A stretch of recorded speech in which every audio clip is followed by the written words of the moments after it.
आकाशवाणी पूर्णिया सुनने वाले तमाम श्रोताओं का स्वागत है आज के विशेष परिचर्चा में। श्रोताओं, भारत सरकार और राज्य सरकारें निरंतर प्रयास कर रही है कि जनसंख्या वृद्धि पर नियंत्रण किया जा सके, साथ ही प्रजनन दर कम हो, मातृ मृत्यु दर कम हो तथा महिलाओं और बच्चों में पोषण का स्तर सुधरे। बढ़ती आबादी केवल भारत के लिए ही नहीं बल्कि एक वैश्विक समस्या बनती जा रही है। हालांकि परिवार नियोजन के विभिन्न उपायों और लोगों के बीच बढ़ती जागरूकता ने इस पर काफी हद तक रोक भी लगाया है। श्रोताओं, 12 फरवरी से 24 फरवरी को परिवार नियोजन पखवाड़ा के रूप में मनाया जा रहा है और स्वास्थ्य विभाग ने इसे सफल बनाने के लिए कई लक्ष्य भी निर्धारित किए हैं। इन्हीं विषयों पर विस्तार से जानकारी देने के लिए हमारे साथ आकाशवाणी के स्टूडियो में उपस्थित हैं पूर्णिया के सिविल सर्जन डॉक्टर अभय प्रकाश चौधरी। साथ ही साथ हमारे साथ हैं महिला और प्रसूति रोग विशेषज्ञ डॉक्टर प्रियंका सिंह। आप दोनों मेहमानों का हम आकाशवाणी के स्टूडियो में स्वागत करते हैं। धन्यवाद शिवाजी जी। सर, जैसा कि हम जानते हैं कि ये समय जो है परिवार नियोजन पखवाड़ा का समय है और बिहार सरकार के द्वारा इसे मनाया जा रहा है, तो सबसे पहले हम चाहेंगे कि हमारे श्रोताओं को ये बताया जाए कि परिवार नियोजन कार्यक्रम क्या है। देखिए, मैं बताऊं, परिवार नियोजन अब पहले तो था कि परिवार को नियोजित करना है, लेकिन अब परिवार नियोजन को आप ब्रॉडर एस्पेक्ट में देखें तो वो काम हमें करना है कि जो परिवार नियोजन होने के साथ साथ महिलाओं के स्वास्थ्य का भी ख्याल रखना है। तो इसके लिए हर साल विशेष अभियान के तहत साल में 4 बार हम लोग इसको करते हैं आयोजन।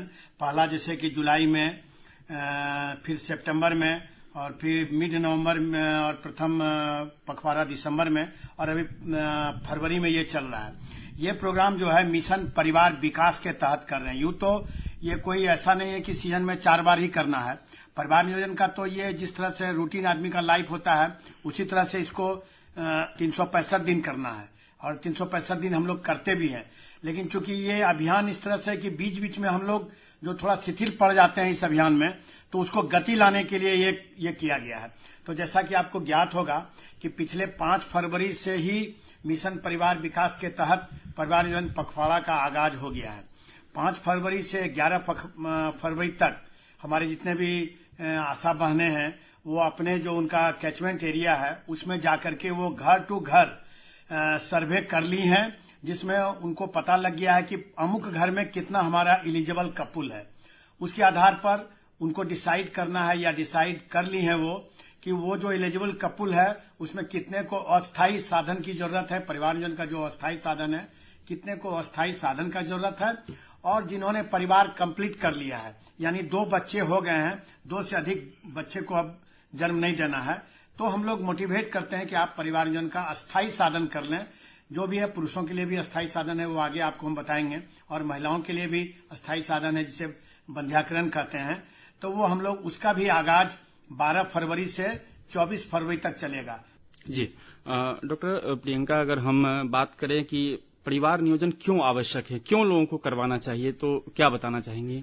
परिवार नियोजन केवल जन नियंत्रण या गर्भ निरोध नहीं है। इससे हम परिवार की प्लानिंग कर सकते हैं। परिवार की आर्थिक स्थिति भी इससे सुधरेगी। माँ अगर स्वस्थ रहेगी तो वो अपने बच्चों का ज्यादा अच्छे से ख्याल रख सकेगी। हर बार एक जन्म होता है और एक बच्चा होता है, तो जन्म के साथ जन्म में भी व्यय होता है, उसके बाद उस बच्चे का लालन पालन ढंग से करने में भी व्यय होता है। तो इसलिए आर्थिक स्थिति भी सुधारने के लिए और मातृ मृत्यु और साथ में शिशु मृत्यु दर को भी कम करने के लिए परिवार नियोजन की जरूरत है। और ये एक बहुत सिंपल सी बात है कि अगर हम अपना परिवार नहीं प्लान कर सकते हैं तो क्या हम अपना फ्यूचर प्लान कर सकते हैं, क्या हम अपना भविष्य प्लान कर सकते हैं? तो इसलिए ये बहुत जरूरी है। जी, परिवार नियोजन बहुत आवश्यक है। सर, अगर हम सरकारी स्वास्थ्य संस्थानों की बात करें तो इस पखवाड़ा में क्या कुछ किया जा रहा है और इसके अलावे भी क्या व्यवस्थाएं की गई है परिवार नियोजन को लेकर? देखिए, जितने भी हमारे पीएचसी लेवल पर, प्रखंड स्तर पर जितने भी मेरे अस्पताल हैं, वहाँ परिवार कल्याण का जो ऑपरेशन है या जिसे पुरुषों के लिए नसबंदी कहते हैं और महिलाओं के लिए बंध्याकरण, इसकी सारी सुविधाएं उपलब्ध हैं और बिल्कुल मैं बताऊं मुफ्त में उपलब्ध हैं। महिलाएं जाएंगी, सारा जांच उसका मुफ्त में होगा, उसके बाद ऑपरेशन भी होगा, अच्छी सुविधा मिलती है। और पहले का जमाना गया कि हम लोग कर देते थे ऑपरेशन, अब कुछ नहीं, अब हम लोग 30 से ज्यादा ऑपरेशन नहीं करते हैं, ताकि ये सरकार का लक्ष्य है कि किसी को भी जमीन पर नहीं सुलाना है। ऑपरेशन के बाद उसको बढ़िया से बेड हम लोग उपलब्ध कराते हैं। हमारे पास क्वालिफाइड सर्जन हैं जो कि परिवार कल्याण ऑपरेशन में या जिसको बंध्याकरण ऑपरेशन कहते हैं उसमें काफी दक्ष हैं और सारी सुविधाएं मौजूद हैं। ऐसे तो हर एक पीएचसी का अपना सरकार का गाइडलाइन है कि एक फिक्स डे कर दीजिए सप्ताह में 2 दिन। किसी पीएचसी में सोमवार बृहस्पति है, कहीं मंगल शुक्र है, लेकिन हमने अभी इस पखवाड़ा के दरमियान में ये कहा है कि भाई फिक्स डे नहीं, रोज महिलाएं आए 12 से 24 के बीच में डेली आप उनका ऑपरेशन कीजिए, तो इससे लोड भी कम होगा और रोज कुछ न कुछ ऑपरेशन होगा। जी मैडम, अगर हम परिवार नियोजन के उपायों की बात करें तो क्या क्या उपाय उपलब्ध हैं? देखिए, परिवार नियोजन में एक तो स्थायी उपाय होते हैं और एक अस्थायी उपाय होते हैं। अस्थायी उपाय जो हैं वो जन्म अंतराल के लिए हैं। जैसे कि अगर 2 बच्चे करने हैं तो उनके बीच में कम से कम 2 वर्ष से ज्यादा आइडियल रहेगा। अगर 3 वर्ष का अंतर रहे तो ये जो मेथड्स हैं उनको अस्थायी मेथड बोलते हैं। और एक स्थायी होता है कि जब आपका परिवार पूर्ण हो गया, जैसे आपके 2 या 2 से अधिक बच्चे हो गए हैं और आप और बच्चे नहीं चाहते हैं, तो स्थायी उपाय होते हैं। उनमें बंध्याकरण है महिलाओं में और पुरुषों की नसबंदी होती है जिसमें स्कैल्पेल भी नहीं लगाया जाता, मतलब चाकू भी नहीं लगता है, बिना चीरा के ही ऑपरेशन हो जाता है और रिकवरी भी बहुत फास्ट रहती है। पुरुष अपना काम अगले 1-2 दिन में कर सकते हैं दोबारा। और अस्थायी जो मेथड हैं उनमें गोलियां होती हैं, कंडोम होते हैं और साथ में सुई भी होती है जिसको अंतरा, जो फ्री में मुफ्त में फील्ड में भी उपलब्ध है और हर प्राथमिक स्वास्थ्य केंद्र, उप केंद्र और सारे सरकारी संस्थानों में प्रशिक्षित स्वास्थ्य कर्मियों के द्वारा दी जाती है। जी सर, 2 तरह के उपायों का आपने चर्चा किया। सिविल सर्जन महोदय, मैं आपसे भी इस बात को समझना चाहूंगा कि जैसा कि मैडम ने कहा कि नसबंदी और बंध्याकरण 2 अस्थायी उपाय हैं, लेकिन लोगों की ये मानसिकता है कि अगर कोई पुरुष नसबंदी कराता है तो उसके स्वास्थ्य पर उसका बुरा असर होता है और शायद इसलिए यह व्यवस्था ज्यादा प्रचलित नहीं है। नहीं, बिल्कुल बिल्कुल नहीं, स्वास्थ्य पर कोई असर नहीं होता है, बल्कि और पहले से ज्यादा आप एनर्जेटिक और जवान हो जाएंगे। लेकिन एक भ्रांतियां हैं और भ्रांतियां को लोग पाले रहते हैं और महिलाएं भी खुद कहती हैं कि नहीं वो कमजोर हो जाएगा, उसको बाहर कमाने के लिए जाना है, लेकिन ऐसा कुछ भी नहीं है, कुछ भी नहीं है। बल्कि महिलाओं को तो थोड़ा चीरा भी लगता है और 8 दिन तक उसको बेड पर रहना है, टाका कटाना है। यहाँ तो अब नया टेक्निक है, पिछले विगत 10-12 वर्षों से उसको एनएसवी, जैसा कि मैडम ने बतलाया, बिना चीरा का, यानी एनएसवी, नॉन स्काल्पेल से चीरा लगाते हैं। माने स्काल्पेल का जहाँ यूज नहीं करते, छोटा सा एक आर्टरी फोर्सेप होता है, उससे ऐसे करके भाज डिफरेंस को निकाल के बांध देते हैं और स्टिच भी नहीं देना है। एक छोटा सा लिकोपोर साट के उसको हम लोग बस थोड़ा देर 3 से 4 घंटा ऑब्जर्वेशन में रखते हैं, उसके बाद हम लोग भेज देते हैं। और आपको बताएं कि अगर महिलाएं नॉर्मल बंध्याकरण कराएंगी तो उनको हम लोग प्रोत्साहन राशि देते हैं 2,000। अब पुरुषों में तो हम लोग 3,000 रुपया देते हैं कि अगर आप मान लीजिए 2-3 दिन अगर कार्य नहीं भी करते हैं तो उसकी क्षतिपूर्ति के लिए हम लोग 3,000 रुपया आपको दे रहे हैं, इसलिए कहीं से नुकसान नहीं है। और पिछले कुछ वर्षों की तुलना में पुरुषों में भी जागृति आई है और पुरुष नसबंदी भी कराने को लोग आगे आ रहे हैं, लेकिन अभी उतनी सफलता नहीं मिली है। पिछले महीने हम लोगों ने पुरुष नसबंदी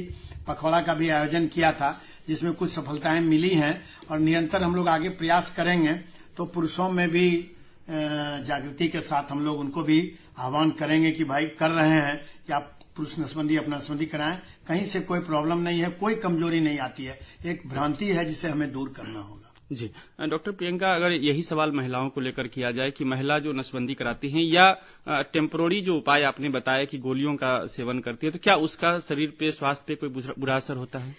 देखिए, एक अवांछित गर्भ या प्रसव के कारण जो हानि होगा उससे तो कम ही हानि होती है, हानि नहीं के बराबर होती है। इनफैक्ट बहुत सारे और फायदे हैं, सिर्फ गर्भ निरोध नहीं। अगर कोई महिला गोलियां लेती है जो हार्मोन युक्त होते हैं, तो उनमें अगर महिला को माहवारी में कोई समस्या है या कभी कभी महिलाओं में श्वेत प्रदर या पेट दर्द होता है, तो उसमें भी ये गोलियां कारगर रहती हैं। काफी हद तक हेवी मेंस्ट्रुअल ब्लीडिंग, मतलब आपको अगर माहवारी में ज्यादा खून गिर रहा है तो वो भी कम करती है। इसके और भी फायदे हैं, मतलब अपार्ट फ्रॉम गर्भ निरोध के। जी, और बहुत बार यौन संचारित रोग भी जो होते हैं उनका भी निराकरण हो जाता है, वो भी प्रिवेंट करता है। तो जी, फायदे बहुत ही सारे हैं। फायदे जी। हैं। सर, अगर हम ये समझना चाहें कि जिस तरह से अस्थायी उपाय जो बताए जाते हैं, सुई हो या दवाएं हो, तो क्या इन सब की सुविधाएं सभी स्वास्थ्य केंद्रों पर उपलब्ध है? बिल्कुल, आप स्वास्थ्य उपकेंद्र की बात कर रहे हैं। जो मेरा पंचायत लेवल पर जो स्वास्थ्य उपकेंद्र है, वहां भी सारी गर्भ निरोध की जितनी भी अस्थायी साधन है वो सारा उपलब्ध है। और इवन की जो हर एक बुधवार और शुक्रवार को हमारा BHSND साइट होता है, जहां एनएम दीदी जाती हैं, वो भी अपने साथ जो परिवार नियोजन का अस्थायी साधन है, जैसे महिलाओं के खाने के लिए छाया की गोली है। और मैं बताऊं आपको, छाया की गोली का जो डोज है इतना आसान है कि प्रथम 3 माह तक आपको सप्ताह में 2 ही दिन लेना है, और चौथे महीने से सप्ताह में मात्र 1 दिन, यानी कि महीने में सिर्फ 4 दिन आपको गोली लेना है। कितना आसान है, और इससे आप जब तक चाहेंगे आपको गर्भ नहीं होगा। फिर जैसा कि मैडम ने बताया कि हार्मोनल पिल का बहुत फायदा है, अगर हेवी पीरियड आपको हो रहा है उसमें फायदा है। कुछ और कैंसर को भी प्रिवेंशन में मदद मिलता है, तो इस सब का भी फायदा है। और फिर एक और सुई है जिसे अंतरा कहते हैं, वो अंतरा का सुई भी हमारे स्वास्थ्य उपकेंद्र पर अवेलेबल है। उसे भी माह में 3 माह पर एक ही सुई लेना है। और ये भी फायदा है कि वो सुई अगर हम लोग जो भी महिलाएं लगवाती हैं, तो बेनिफिशियरी को हम लोग 100 रुपया देते हैं। यानी कि जितनी बार आप, जैसे हर एक 3-3 महीना पर आप महिलाएं सुई लगवाएंगी, हर एक 3-3 महीने के अंतर पर उनको हम 100 रुपया भी देंगे। तो सुई भी मुफ्त में दे रहे हैं और 100 रुपया भी क्षतिपूर्ति में दे रहे हैं।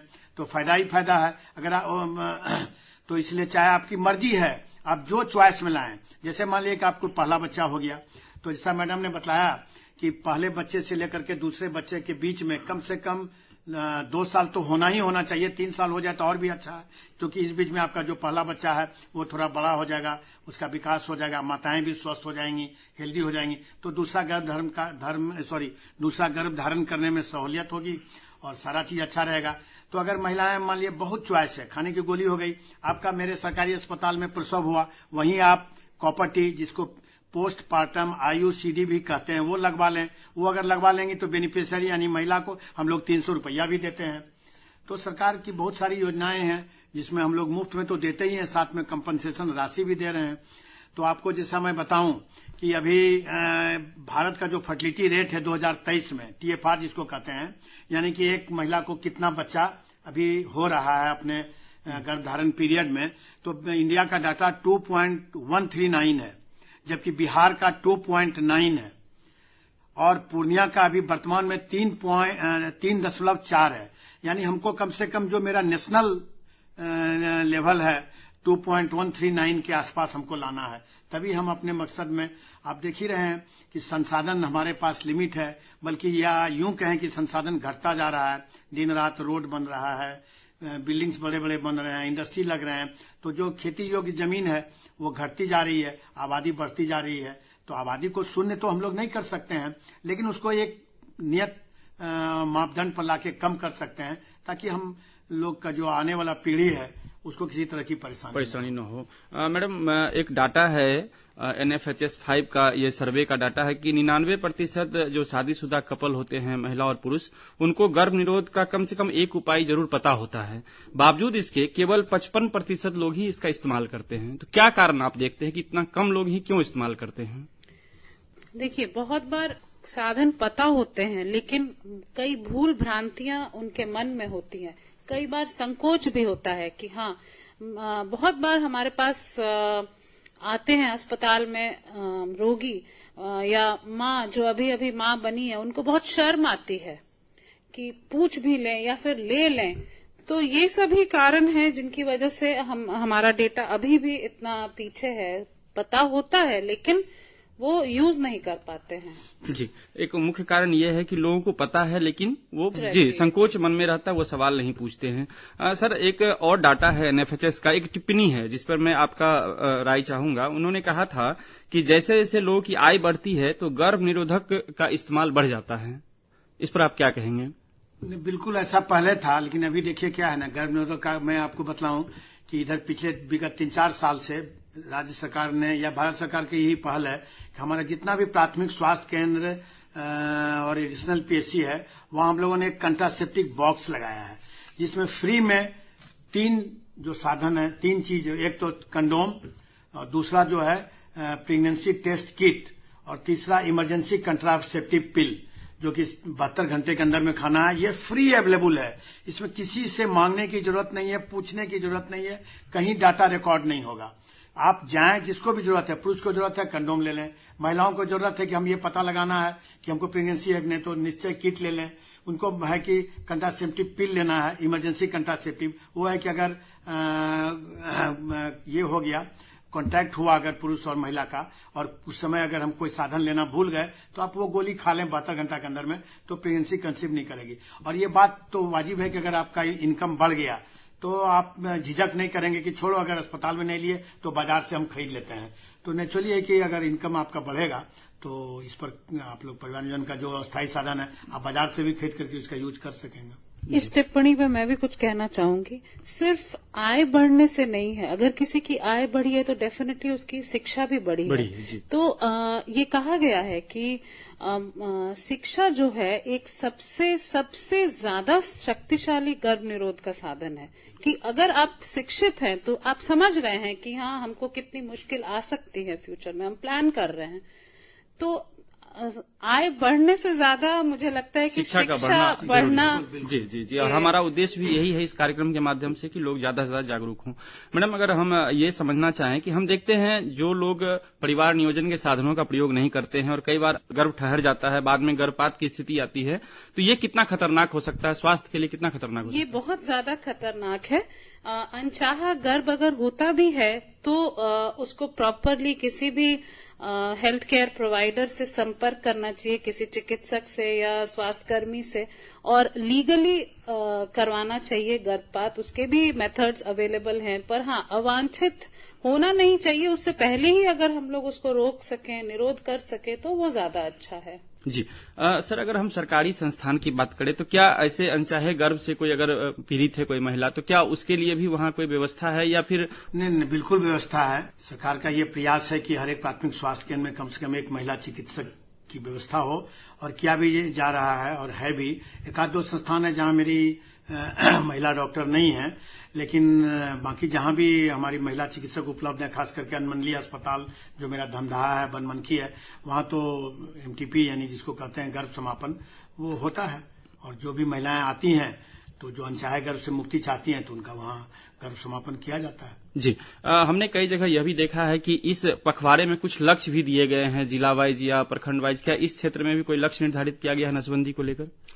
नहीं, नसबंदी का लक्ष्य नहीं है। लक्ष्य तो ये है कि जो पिछला साल आपने किया, जैसे पिछले साल हमारे जिले में 14,000 ऑपरेशन हुए थे बंध्याकरण के, तो उसमें हम लोगों ने दिया है कि भाई 14,000 में आप कम से कम 10% का इजाफा करके उतना कराएं, और उम्मीद करते हैं कि इस बार कम से कम 15-16,000 के आसपास होना चाहिए। अभी तक हम लोगों ने 12,500 ऑपरेशन का लक्ष्य हासिल कर लिया है, और अभी हमारे पास फरवरी में 15 दिन या 13-14 दिन का है, और पूरा मार्च में 31 दिन बचा हुआ है, तो हम लोग उस लक्ष्य को हासिल कर लेंगे। पिछली बार हम लोगों ने जितना किया था उससे 10% ज्यादा कर लेंगे। जी, इस क्षेत्र में जागरूकता की ज्यादा आवश्यकता है। तो मैडम, चलते चलते आप परिवार नियोजन पखवाड़ा में क्या संदेश देना चाहेंगे? मैं यही कहना चाहूंगी कि इस प्रयास में सार्वजनिक जागरूकता एवं सार्वजनिक भागीदारी की आवश्यकता है।